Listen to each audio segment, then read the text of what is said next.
বাংলাকে উপহার কেন্দ্রের নরেন্দ্র মোদী ও মমতা ব্যানার্জির বৈঠকের পরেই প্রাপ্তি। রাজ্যের জন্য দারুণ সুখবর, বছর শেষে বড় উপহার কেন্দ্রীয় সরকারের তরফ থেকে। রইল বিস্তারিত আপডেট। রাজ্য সরকারকে ট্যাক্স ডেভলিউশন বা কর বাবদ আগাম কিস্তি দিল কেন্দ্রীয় সরকার। মোট ৭২,৯৬১ কোটি টাকা দেওয়া হবে রাজ্য সরকারগুলিকে। প্রসঙ্গত, রাজ্যের সামাজিক ও পরিকাঠামোগত উন্নয়ন কাজের জন্য এই টাকা দেয় কেন্দ্র।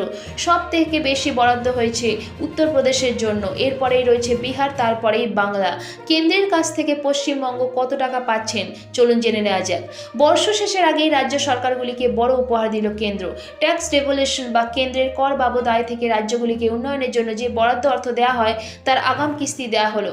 শুক্রবার কেন্দ্রীয় সরকারের তরফে ঘোষণা করা হয় রাজ্য সরকারগুলিকে মোট ৭২,৯৬১ কোটি টাকা দেওয়া হচ্ছে আগাম কিস্তি বাবদ। কেন্দ্রের এই আর্থিক সাহায্যের মধ্যে সবথেকে বেশি বরাদ্দ হয়েছে উত্তরপ্রদেশ সরকারের জন্য।